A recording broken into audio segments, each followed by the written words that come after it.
Hey, Danny Gonzalez here with IndustrialSage. Hey, before we jump into today's episode, I got a question for you. Do you have a solid digital marketing content plan? Or do you have questions around that? Well, listen, we've got a really great, free, awesome tool for you. It's our digital marketing content planner. It's a download that is a very comprehensive plan on how to take all of your digital marketing content, look at your personas, look at your calls to action, look at your strategy, and take everything that you have on your whiteboard or maybe in your head and really crystallize it and put it together in a very actionable format. So if you're interested in this, you can go to industrialsage.com/digital-content-planner, and you get access to this free tool, and we'll even send you a 10-minute free guide on how to walk through and set it up. So I don't want to delay any further. Let's jump into today's episode. Welcome to Industrial Sage, a free weekly video podcast series all about digital marketing for industrial manufacturers. Hear interviews with your peers and find out how they're solving the same challenges that you might be facing in your own field. Coming to you from the Optimum Production Studio in Atlanta, Georgia, this is Industrial Sage. All right, hey, I'm Danny Gonzalez, and for today's episode, we're going to be talking about the power of personalization in your digital marketing. So I'm sure it's a big buzzword. You've heard a lot about it, and I kind of want to break it down and kind of point out a couple different areas on how you can personalize, and we're going to kind of like ratchet it up each time. So the first thing you're going to be looking at is very, very simple. It's personalization in email. Now, I think that most people are pretty familiar with this.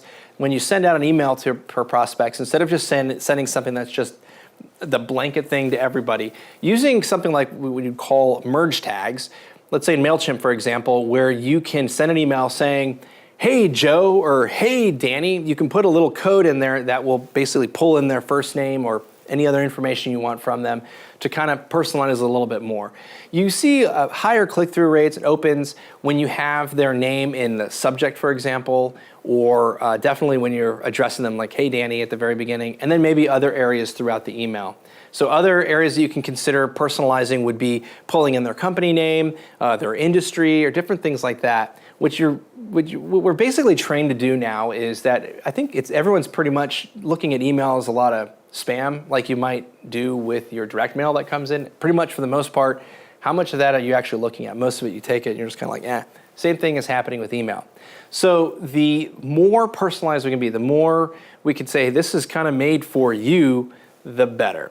You're going to see higher click-through rates, higher open rates by doing that, and that's one area for personalization.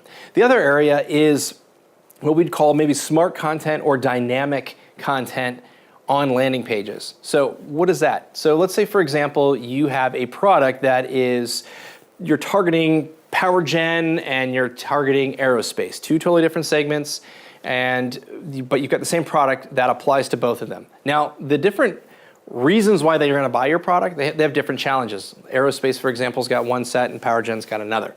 But you want to drive them to one landing page, which you can do, is really cool. You can have an email, for example, that is segmented to aerospace, another email segment to power gen. You can drive them to one landing page, and we can set up tracking on there so that power gen people see power gen images and power gen messaging, and the same thing with aerospace. So it's one landing page, but it's different, and it speaks to them. So you can personalize it through.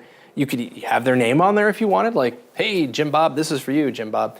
And Jim Bob is in Power Gen, and so all the imagery has all Power Gen stuff and the challenges that they have there, so it speaks directly to them. Whereas aerospace, this is, I don't know, Jim Bob 2.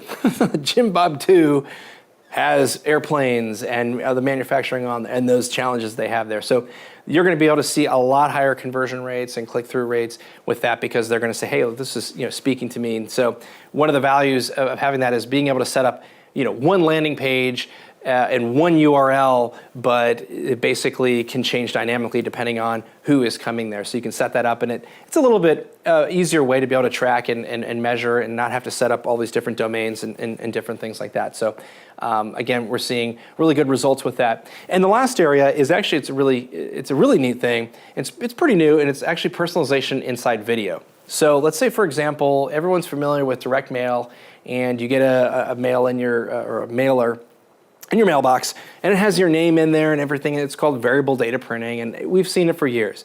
Well, you can have that same exact experience, but with video.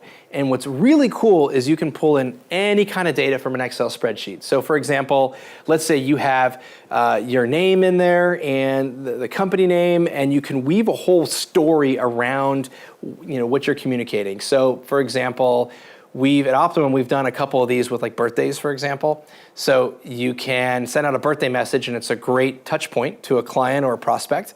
And it has their name. It says, hey, happy birthday, Danny. And it's your name and other information is kind of scattered around that video, and it kind of weaves you into that story. And that's really, really cool. Another use case is for events. So let's say you want to say, hey, listen, we have this after party after such and such trade show. We'd love to see you there. When you see that, the click-through rates and the opens they just skyrocket because it just out of sheer curiosity, it's new and people are like, oh wow, my name is in there. That's super cool. I want to watch this. So in the show notes, if you're listening or if you're watching this, we'll have some links to where you can see some of this on some of the different personalized videos we've done. And if nothing else, it's pretty cool just to see what is out there. So personalization is big. Be thinking about how you can use that in your digital marketing, how you can use that in your campaigns, and it's going to be awesome. So try it. So as always, thanks for watching this episode. If you have any questions, we'd love to answer them. IndustrialSage.com/questions. And if you're listening on iTunes, hey, we'd love a review. Please share this with your friends. Put posts on the Facebooks, on the internets. We'd love it. That'd be awesome. So until next time, I'm Danny Gonzalez, and this is Industrial Sage.